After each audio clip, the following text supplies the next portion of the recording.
focusing their first picks onto her. Yeah. There we go. They're going to switch it up. They're going to take pick. Grace instead of Lyra this time. I think this is really smart. And again, I don't know, EU is behind or what, but Vox is good into Grace. I don't know why no one is picking Vox or playing Vox into Grace. It's like last weekend when they're like or yesterday, like no one was playing Grace. Like what's going on with EU except for one team that played a captain and carry Grace. But let's see what S is going to decide to do here. I think for them, you know, banning, taking Samuel, banning Glaive would be a good option here. I think they definitely need to ban Glaive. They're not going to play it. Well, Samuel has been locked in for SK, so that's going to go into the hands of Tyrus. We saw how strong he was on that Samuel yesterday, but having that Samuel locked in already would generally mean you're not looking to get the Batiste. So surely with this ban, They have to ban it. You have to get rid of that. They absolutely have to ban it. If they don't ban the they're okay. Unless they want to pick it, and this is like a lane Samuel or something, or Captain Batiste. It could be Captain Batiste, something along those lines, but if they don't pick Batiste, they are literally asking to lose. Yeah, I think Dynasty's going to ban Lyra here because Lyra and Samuel is a very strong combo together. So I do see a Lyra ban, and that'll probably force Raph to play Arden, which he's actually very comfortable on.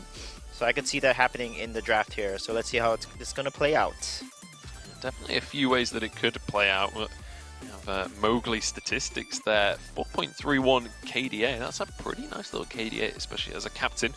But definitely, you can already see Grace starting to sneak into the top 3 heroes for some of these players. Obviously, this is season-specific statistics. So, but Dynasty, with Grace locked in, looking in a great spot in this draft, but taking a long time for this ban. They know how much importance rests on this single ban. They're going to ban Arden against Raph, and they're going to deny Raph that Arden because, like I said, in the games that they have done well, Raph was on Arden or Grace. And there is the Batiste locked in. So very likely, this is either a double crystal or it's the Captain Batiste. I would assume they're going to go Captain Batiste. Most likely here. But I like that pick. You have to take it away from her. You cannot let Batiste Grace go through. So now, if you're Dynasty, like, how do you react to this pick? Because this might be something they weren't really expecting. I have to feel that they were expecting it. That was why they took so long on the previous ban, was probably debating, do we ban away the Batiste or do we think they might run it as a captain? And I think they thought, okay, they might run it as a captain, but we have to take the chance and let it through just in case they don't and we can take it. So I would assume they have an idea in mind for it. All right, well, Idris is going to be the first pick. What are you thinking for the second They pick, can do Sujay? potentially Koshka here and really just snowball the early game against a Captain Batiste and a Samuel. That's not going to do much against a Koshka Grace combination. That could work really well. They could go for Taka or actually go for Scarf. So they're going to play the range game here, which is very interesting. So Batiste is countered by range. However, Samuel, a well-played Samuel like Tyrus can outplay a Scarf. So it's going to be a really skilled matchup here in jungle. It's going to be an This is going to be a much more even game, I think. Yeah. When we're looking at how these compositions are starting to unfold, definitely feels like there's a lot more on the line here, and it's not just going to be Batiste Grace running away with things. Now that they're going to be going against each other in the same role as well, I feel like they're almost rivals at this point. Yeah, Glaive is still open. They may pick up lane Glaive here potentially, or even go with Vox. Vox could be potential pick here, or Kestrel again. Black Feather, Kestrel, there's a lot of these picks can work, and we know that Kvalifar plays a large variety of heroes too. Yeah, so Glaive going against PT Lam as well. This is a little bit like throwing down the gauntlet, saying, hey, you think you've got a good Glaive? Let me show you how it's done. We'll see if that is going to be the case, but what are we thinking about these two compositions then? Let's start with Dynasty. What's kind of the play style here? Because this is a very different composition to what we saw from them last game. It's very different, but it's still a very effective composition. They have a lot of... It's a mixture, kind of the two winning compositions that we've seen this series. They have a lot of that dive and go in with the Grace being there to heal up the Idris. They also have a lot of, okay, if stay back, let Scarf deal damage. If they jump onto Scarf, then have the Grace try and heal that. So they just need to make sure that while they do have both facets, they need to adapt to the way that SK is going to be playing, because if they try and do both, if they try and have Idris charge in and you use the Grace to protect the Idris, then they won't have that protection for if SK engages onto them. So quite a reactive composition then. What are you expecting out of SK then with their comp? I think SK, the Scarf pick was really weird because the Samuel Sleep and the Fearsome Shade from Batiste can cancel that ultimate. And also can cancel Grace ultimate as well. So as long as SK plays this properly, they can definitely win this matchup for sure. But early game, I feel like with Grace, they have a stronger early game. Okay, we'll see if they can abuse that power spike that they're going to have. Let us know whether you guys have been abusing your Grace power spikes in solo queue using the hashtag Vainglory8. But more importantly, let us know who you're cheering for at home. But without further ado, it's time to get into the third game of this series and find out who will move on into our finals.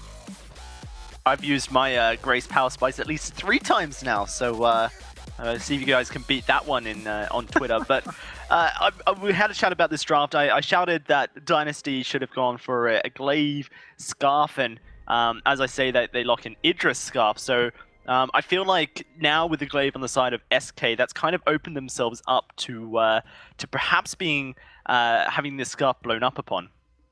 This seems very risky to me, right? Like this composition that's coming out of Dynasty. There are a lot of scenarios that could play out in fights where Scarf just isn't effective.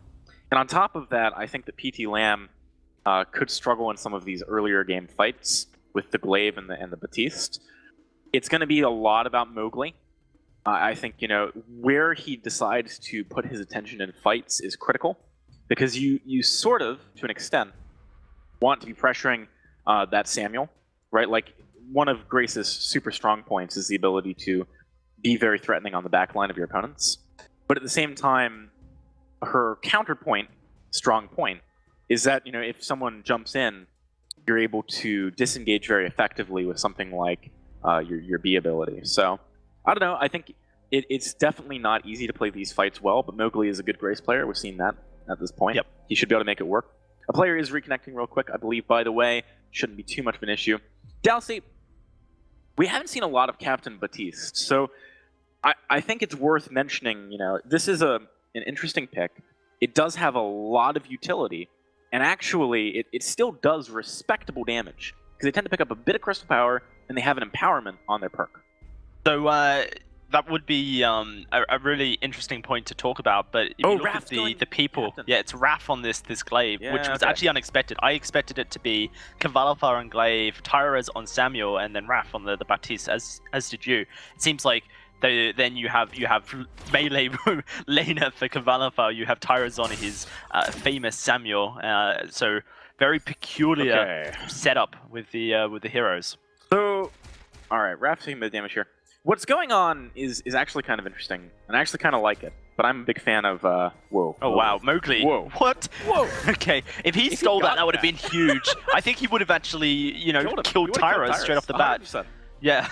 Now he's just going to lead him on a goose chase whilst Rukameza attempts to take the central tree, and Raph in a good position to stop it. Mowgli's still running. Mowgli could just come up from behind. Raph's really going to have to stop this one. If Tyrus, he's not going to spot him. Mowgli's back. He made it out. What a god, Mowgli. Almost still in it, but man. Okay, all right. We gotta sidetrack. We gotta talk about this Kvalifar build, right? Yeah. Weapon Samuel. Kvalifar is my man. I love this It is Weapon stuff. Samuel. I love this stuff. Weapon Samuel is ridiculous in lane. Like, at least in the first couple of levels. Really, really, like, almost dumb. Right? Like, very strong. The harassment's insane. Corrupted Genius does a lot of work, too. That sets up really nicely for Raph to come in for ganks. You can see it here. Doesn't actually find the knock back, though, towards Kvalifar. But, you know, you have good wave clear, just by virtue of base damage and things like Drifting Dark plus Malice and Verdict. So you can push very heavily, and then you sustain back up because you're able to constantly find, you know, value in trading your Corrupted Genius for maybe a basic attack of your opponent. You know, it's not like if you're playing Crystal, where sometimes you move up and you feel like, okay, I'm going to Corrupted Genius this person, but they're going to Spitfire me and I lose that trade. This is very different. You go up, you Corrupted Genius, and you also deal a bunch of weapon damage with that basic. So it's actually pretty effective, but as we get to later stages of the game, this falls off a cliff. It gets really rough for Weapon Power Samuel late game. So there's a timer here for SK Gaming. Everything that I thought I knew, AJ, has disappeared from my mind, which is incredible. I actually severely favored SK's draft to win, but now that I've seen the way they want to orient their heroes, I just don't see a way how Dynasty lose this game. It's funny because I feel the exact opposite, but for all the wrong reasons. Okay, well, we are going to see Rukameza caught in an Ordained, but no follow-up from Raph there.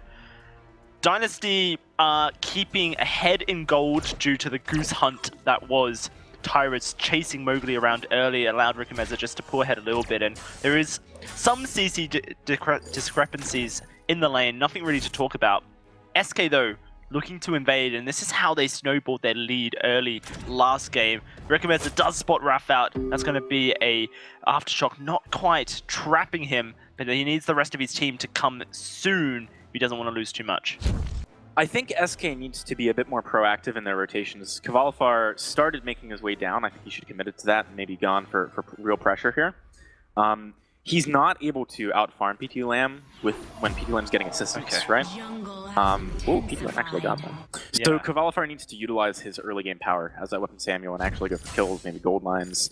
Treant is already gone. I think that's actually one thing SK already made a mistake on. Like, they did not pressure Treant effectively with their early game power. And I think that's a huge mistake. When you're against Jungle Scarf that's kind of slow to get rolling, and you have a weapon Samuel, you gotta go for things like that Treant early. This is my first weapon Samuel, by the way, AJ. So It's all right. I'm sure Kvalifar will be gentle. I've witnessed Flash X play Samuel in the captain position for TSM, which I thought was interesting to say the least. And I am very much saying the least. But with Weapon Power Samuel, there's definitely the opportunity to use that Corrupted Genius and the Tension Bow to really try and snowball a lead in the lane. I can definitely understand the theory, but like you mentioned, it is a ticking time bomb. And Look at that! That is disgusting. SK are actually they're snowballing a lead here. They're definitely making one at the moment. I wonder if they can continue it, because this turret is going to be under huge fire. PT Lamb does not have a Lyra this game round to sustain him under turret, and Grace is so far away from hitting that Divine Intervention. SK needs to go faster, though. They really do. Raph, he's trying to make it happen, but it's difficult when you're forcing them onto the turret. Here comes the Ordained. PT Lamb's dead. Yeah, there it is. Lovely use of it of the Fearsome Shade, and there's first blood for the Weapon Power Samuel. Kvalifar bringing it to us in 2.6. in the summer season. They're going to try and put the pressure onto this turret. I wonder how much they can get, or if they just find a kill onto Mowgli, or SK decide to prioritize. It is going to be the afterburn not connecting. Dragon's Breath going to be charging on up, trying to push everyone back, but it just doesn't do much damage at level 1, especially without a broken myth. Might just do enough to push SK back, but they're just going to walk straight into the jungle and look to steal way more. SK is playing this composition right in the sense that they are pressuring, but I do think they could commit harder. As I said before, let's talk about what Dynasty needs to do, though. You know, it's basically, okay, let's play a Scarf comp. Let's stay in this game until I really start to spike. It is a bit different, though, because Scarf is in the jungle. A lot of you guys in your solo queue games, at the very least, probably don't see this too frequently. Scarf is more of a laner. The advantage is that you hit your level spikes quicker, right? And as a crystal carry, you do gain a lot per ability level up. You know, your base damage increases a decent amount. Especially for your ultimate, the jumps every time you level that are quite huge. But it is going to take him longer to get equivalently strong to a lane start. And that's because gold ultimately does matter a great deal too. PT Lamb is the one who's going to, I think, bridge the gap. You know, he's got to be effective in the mid game. So I like that he's gone for the Sara Blade. He's not trying to go for a slower build. You know, he's trying to make sure he can do good damage here. Okay. I want to see Tension Bow second item from PTM. I know Poison Shiv typically is what PTM favors, but okay. And that, you know, that's the reason I want to see Poison Shiv, because if sorry, not Poison Shiv, Tension Bow, because if Dynasty can do that consistently throughout this game, then this early game power spike that Weapon Power Samuel has becomes useless. And SK, their whole idea of kind of surprising Dynasty and trying to win game early becomes so much harder. Yeah, I mean, that was also a sort of map misplay from SK, though. Let's talk about what just went wrong there. There's not a good reason why SK shouldn't be together. Because if they lose this game if it goes to 15 minutes. Most of the time. Like, they need to find windows early. I mean, Tyrus has got a Shadow Glass here. They've got good burst damage. They can pick people easily. Mowgli's not even level 6. You still don't have Grace Heal. Start pressuring things. Start pressuring turrets. Start going for gold mine. Start invading his 3. Right now, it's too slow. Raph's trying to change that. Yeah, and there's not enough damage to kill PT Lamb. Now that Divine Intervention is there, the synergy with Idris is so huge. They're going to look to try and pressure SK out as they bring Rikomeza into the lane. Tyrus is there. He is currently lurking. The Raph is going to go back here, which means their Fountain has just gone back to base. And there might be an opportunity to really pick someone up here if Dynasty wanted it. They're going to go in. Tyra's just about gets out of the B there from the Grace. And SK going to be fairly content in now sieging this turret again.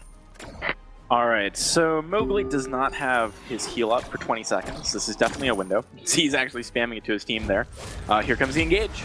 Yeah, PT Lamb not the target. There's Dragon Breath going out. Oh, the Fear shuts it down from Tyra's. That's a huge ultimate just put away there, but Divine Intervention's up in 5 seconds. Raph is trying to hit Rikumeza every time with these afterburns, but PT Lamb is just kind of standing on top of him to make sure that he can try and body block the ability, because PT Lamb has his Shroud Step to blink away, or a Shimmer Strike if necessary, if things get too dicey. So every time Raph misses an afterburn onto Rikumeza, it feels like SK are not going to really find a kill.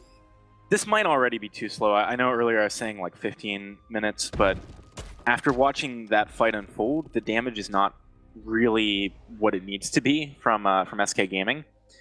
It obviously helps a lot that Dynasty is fighting under turret, but that just speaks to Dynasty playing this matchup correctly. They are really, anchoring themselves on objectives that they control, that can keep them relatively safe. They're not trying to turn these fights around and commit necessarily, which is very smart. Mowgli can afford to do that kind of move because he's pretty tanky, but Dynasty, they're not pushing this too far. They're just well, waiting. They need to fight now or they lose their turret. Kavalifa gets hit by a Dragon's Breath and PT Lamb gets healed back up to full.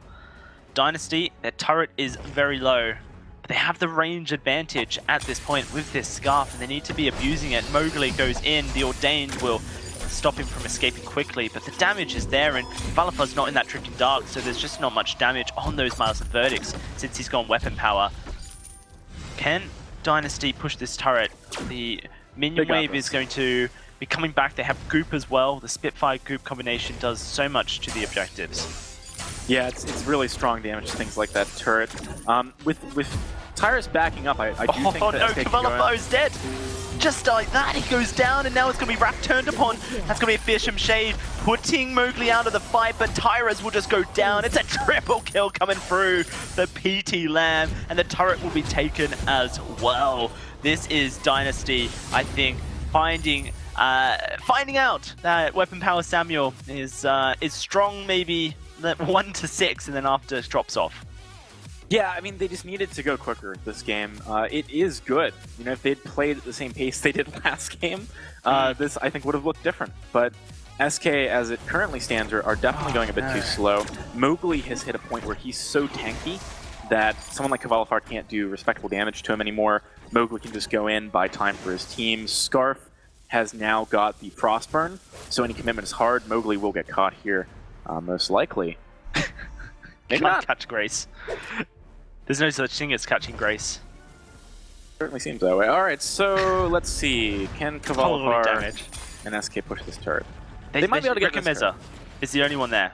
He's going to try and burn the minion wave down with a Goop, but I think they just focus the turret and yeah, instant death.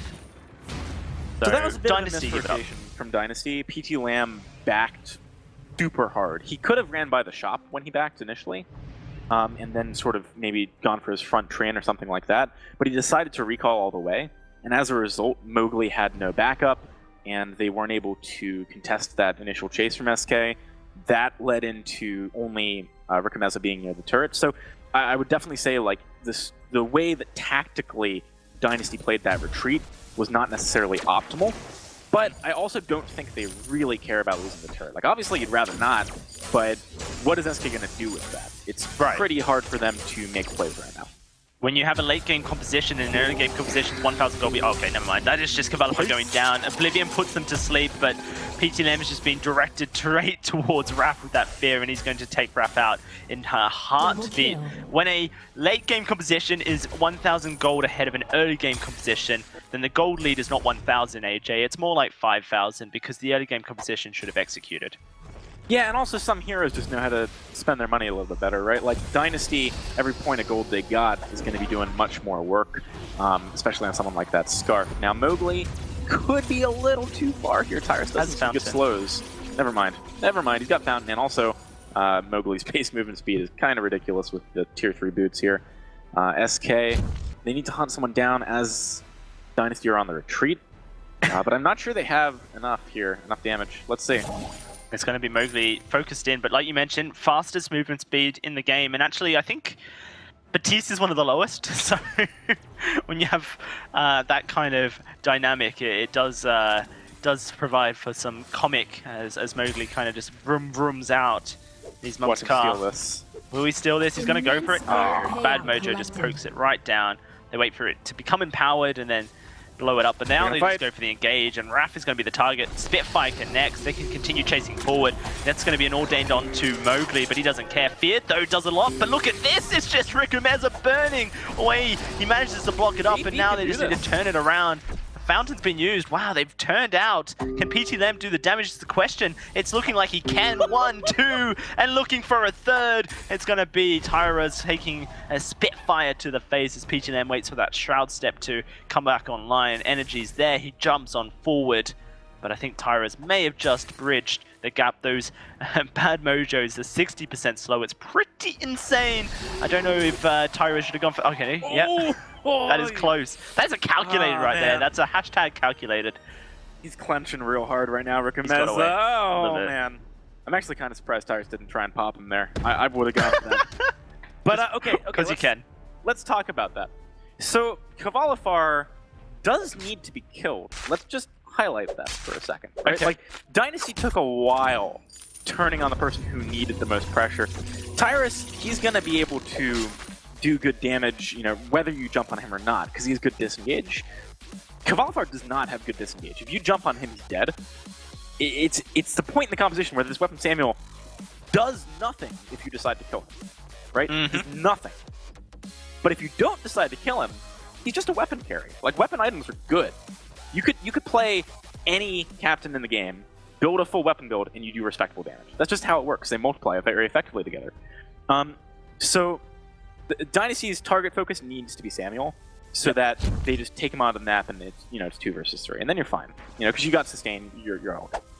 With a Spitfire, a Goop, and a PT Lamb on Idris, it dies very quickly. Mowgli's also gone Contraption for the cooldown reduction on this Grace, so he can get even more disruption into a fight and get those heals back up. There he is, engaging in. Ordained once more used, but that just allows PT Lamb to charge forward. Look at Tyrus' health bar, it's ticking on down. He goes out in just a half a second. Rikumeza's burning everyone alive, and that's going to be a kill. And another going over to Rikumeza. The ace is easy for Dynasty as they march down the lane. 16 minutes in, they are looking to try and take down these turrets. Yeah, at this point, with that previous fight they won, plus, just the way they scale, Dynasty can do whatever they want at this point. I think they would need to really have a poor engagement to fail. Now they're onto these turrets. They might be able to get both here and just push for the win. Yeah, they're going to go for that. There's Synergize pops, and that's going to be the Vein Crystal melting. SK jumps in, but it's not enough, and that's going to be Dynasty taking down SK. I want to see Tasty Bacon's face, the failed fish coming out as he thinks about Weapon Samuel once more, because we know that Tasty Bacon is one of the largest lovers. Absolutely loves the hero, loves Weapon Power Samuel. So let's just throw it straight to Bacon's face.